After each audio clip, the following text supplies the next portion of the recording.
The first thing I want to say, and this is absolutely genuine, is that I've home educated for 10 years with pretty much no money, and then for the last 2 with a bit more money, and I can honestly say that it hasn't improved the quality of my children's home education at all. It's made things easier for me, and yeah, like it's brought fun experiences and stuff, but the main thing is convenience. It's not like the quality of education. So please don't think that if you have a low income, you're going to give your child a less good experience than someone with a lot of money. It's simply not true. The main thing kids want is time and input from a parent.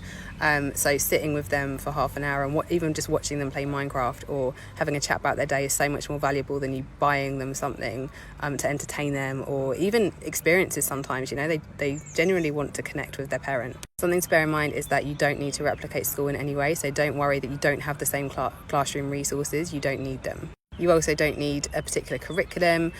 So if you've seen these like usually American expensive bulk bought curriculums, don't buy them. They're like hundreds of pounds or hundreds of dollars, and it's very unlikely that any child is going to fit into like a whole curriculum and really enjoy it and get the benefit of it. It's much better as you go along to find little things that your child enjoys and likes and just go with that. Cheap and free resources like, you know, libraries. You can get books, toys and audiobooks now, and even magazines sometimes from libraries, digitally or in person. So you can save money on that. I found that like some annual subscriptions, like a National Trust membership, if you can get it, there's an educational one. I think it was like £5-6 a month. And obviously that's basically unlimited days out in a nice environment outside. But even if you can't do that, like anywhere you can spend time outside, I'd say is always really, really invaluable for home education. I think home educating on a low income, for me, it was a lot about mindset, to be honest, because it's very easy to compare yourself. And a lot of my friends are like at least 10 years older than me, so they were at a completely different life stage. And I used to, you know, they would do all this cool stuff. They'd always be able to get food when we went out or buy their kids a toy at museums and stuff, and I couldn't ever do that. And so what I would say is don't compare yourself. In the same way, like the whole point of home education, or one of the points, is not to compare your children to other kids, right? Stop comparing your life to someone else's. You don't know everything about their life. And I'll tell you now, I went through a phase where then when I got more money, I was like, oh, you know, at the end of a museum you can get a toy or whatever.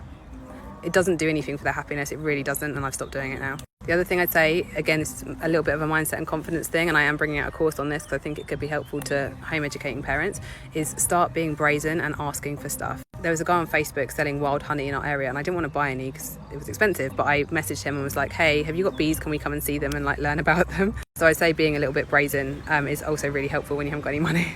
I'm going to do a video on actually free and cheap resources and practical things that I can help you with, because I think this could be useful for low-income families.